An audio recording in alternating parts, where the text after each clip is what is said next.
Morning in Tanah Ampo. The fishermen with their outrigger boats head out.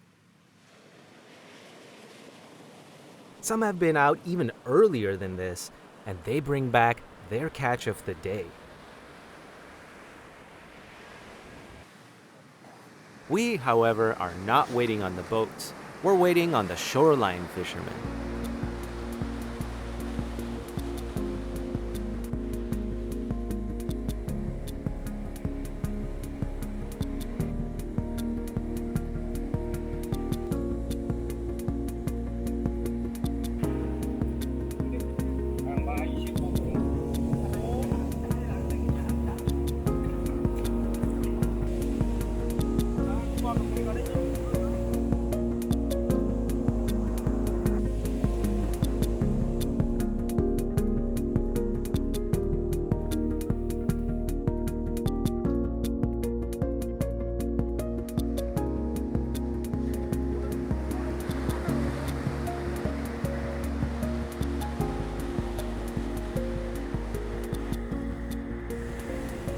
With the net dragged in, the fishermen immediately start picking out their choices and the bidding begins, on the spot.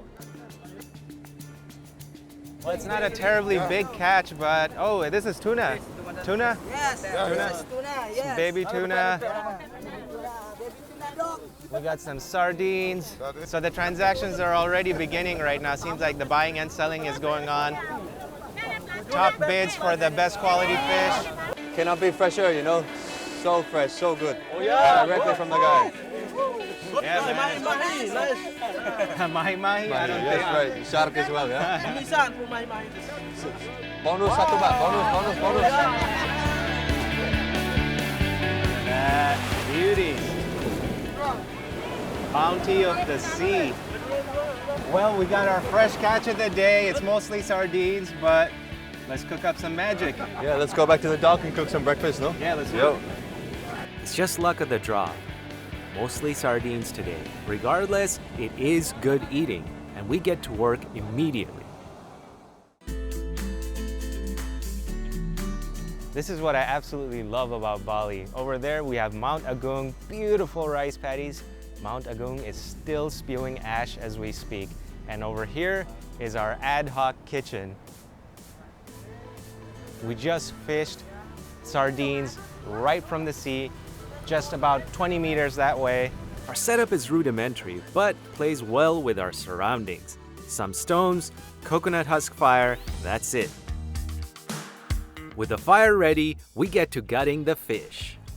I have literally not seen any tourists. No, we're not going to see any tourists anywhere near. This is actually around 2.5 hours away from Denpasar area. So the tourist who want to venture out here is the one who's exploring, looking for new things, finding different beaches, finding different parts of Bali. This is the tourist that will find this area. But that's like a handful. Even if that. finding it, he will be lucky to find this road to get here. Gotcha. Fish skewered, we focus on the sambal.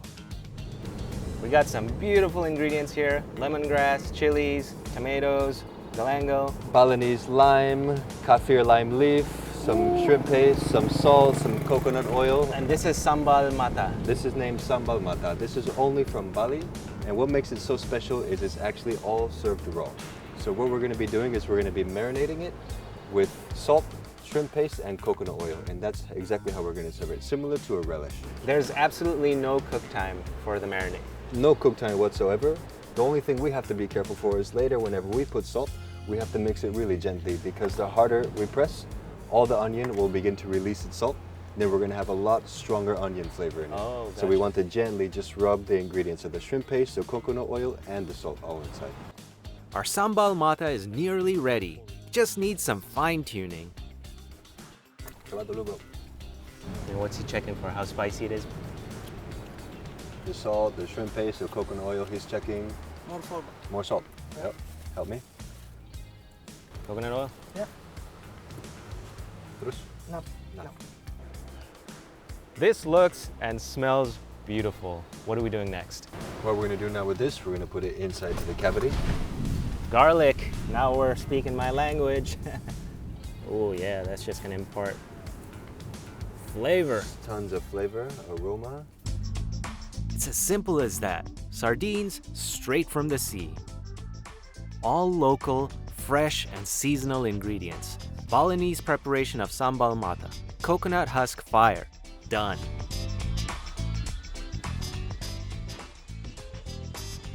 All done. How easy was that? Very good, very nice, very easy. Now let's finish it with the sambal. Let's do it. That looks incredibly beautiful. It just screams summer and local. Let's dig in, man. What a setting. What a backdrop. Oh, look at that meat.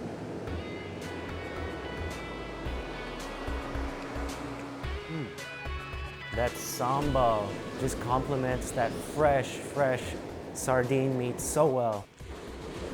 The meat's so nice and juicy, the sambal's so fresh, crunchy. Amazing. This is it for me, man. Simple pleasures of life. Fish from the ocean, In front of the beach, within good company. good company, cook local, eat local. I think I can totally live with that.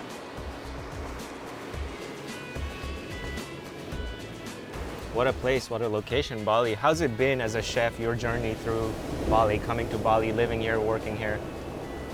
Look, it all happened as a dream come true, you know? I came to Bali in 2012 on a Chinese New Year holiday. I fell in love with what I saw, the fresh fruits, the fresh fish, the culture, the people, Yeah. the vibe, the feeling. I decided to come back and live here, and 6 months later, I was already living here in Bali. It's been 7 years already. Okay, so granted, Bali is one of the top vacation and island destinations in the world. What's kept you personally here and not like seek adventure elsewhere? The constant discovery of new ingredients, the repeating of going to places like this. Having the friends, having the people surrounding you that keep you happy, Yeah. always having that nice, good adventure. Yeah. That's always what I've been about. Well, I see it live in front of us. What a trip that was. Waking up at 4:30 a.m., making it out to the beach, and then just hands-on with your food. I love it. Absolutely. I It's been totally get a slice of what you've been experiencing over the last 6 years. It's been a Amazing. great trip. I absolutely love it. More to come.